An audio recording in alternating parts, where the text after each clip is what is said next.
வணக்கம் மக்களே. ஆர்சிபி அணியில இணையும் ஜிம்பாப்வே வேகப்பந்து வீச்சாளர் மகிழ்ச்சியோட நன்றியும் தெரிவிச்சிருக்காரு. அத பத்தி தான் இந்த வீடியோல பார்க்க போறோம். இந்தியா பாகிஸ்தான் இடையேயான போர் பதற்றம் காரணமா IPL தொடர் பாதியில நிறுத்தப்பட்டு ஒரு வாரம் தள்ளி போனுச்சு. இதனால IPLல ஒரு பங்கா இருந்த பல வெளிநாட்டு வீரர்கள் தங்களோட நாட்டுக்கு விளையாடுறதுக்காக புறப்பட்டு போயிட்டாங்க.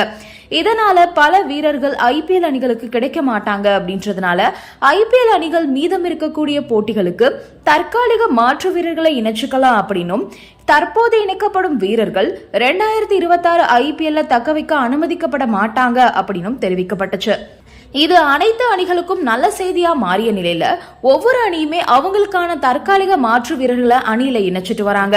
2025 IPL தொடரோட 3 பிளே ஆஃப் இடங்கள் நிரப்பப்பட்டுள்ள நிலையில RCB, குஜராத் டைட்டன்ஸ் மற்றும் பஞ்சாப் கிங்ஸ் அணிகள் பிளே ஆஃப் சுற்றுக்குள்ள காலடி எடுத்து வச்சுட்டாங்க. இந்த சூழல்ல மீதம் இருக்கக்கூடிய 2 போட்டியில வென்று முதலிடத்தை பிடிக்கிறதுல RCB அணி ஆர்வம் காட்டி வரக்கூடிய நிலையில அவங்களோட முக்கிய வீரர்களான ஹெசலுட், படிக்கலை தொடர்ந்து தற்போது லுங்கி இங்கிடியும் மீதம் இருக்கக்கூடிய போட்டிகளை தவறவிட போறாரு. ஏற்கனவே படிக்கலுக்கு மாற்றா அகர்வால் இணைக்கப்பட்டிருக்க நிலையில தற்போது லுங்கி இங்கிடிக்கு மாற்றா ஜிம்பாப்வே வேகப்பந்து வீச்சாளர் பிளஸிங் முசரபனியை இணைச்சிருக்காங்க RCB அணி. நல்ல உயரத்தோட அதி வேகத்துல சிறந்த லைன் மற்றும் லென்த்ல வீசக்கூடிய முசரபனி ஹெசலுட் மற்றும் லுங்கி இங்கிலி இல்லாத சூழ்நிலையில நல்ல மாற்று வீரரா இருப்பாரு அப்படின்னு ரசிகர்களுமே ஆதரவு தெரிவிச்சிருக்காங்க. முசரபனி IPL அறிமுகத்தை பெற்றிருக்கவில்லை அப்படின்னாலுமே தற்போது RCB அணியோட தலைமை பயிற்சியாளராக இருக்கக்கூடிய ஆன்டி பிளவர் லக்னோ அணில பயிற்சியாளராக இருந்தபோது நெட் பவுலரா முசரபனி கவனம் ஈர்த்திருக்காரு. பாகிஸ்தான் சூப்பர் லீக் மற்றும் சர்வதேச T20 லீக்ல சிறப்பா செயல்பட்ட முசரபனி ஜிம்பாப்வேவோட நட்சத்திர பவுலரா வலம் வராரு. உலக டெஸ்ட் சாம்பியன்ஷிப் பயிற்சிக்காக செல்லும் லுங்கி இங்கிடி மற்றும் ஹெசலுட் 2 பேரும் பிளே ஆஃப் போட்டிகளுக்கு RCB அணிக்கு திரும்பிடுவாங்க அப்படின்ற மாதிரியான தகவலும் வெளிவந்திருக்கு.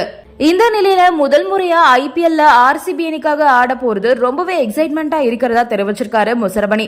அதோட RCB மேனேஜ்மெண்ட் மற்றும் RCB ரசிகர்களுக்கு நன்றியும் தெரிவிச்சிருக்காரு. இவரு ஜிம்பாப்வே அணிக்காக 70 T20 போட்டிகள்ல விளையாடி இருக்காரு. 78 விக்கெட்ஸையும் வீழ்த்தி இருக்காரு. இவரை ரூபாய் 75 லட்சத்துக்கு பெங்களூரு அணி ஒப்பந்தம் செஞ்சிருக்காங்க. IPL தொடர் ரொம்ப விறுவிறுப்பான கட்டத்தை எட்டியிருக்கு.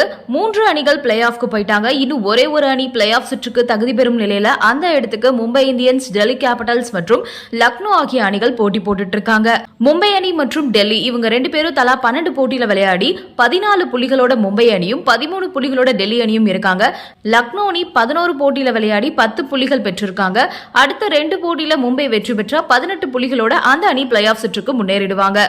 நன்றி, வணக்கம்.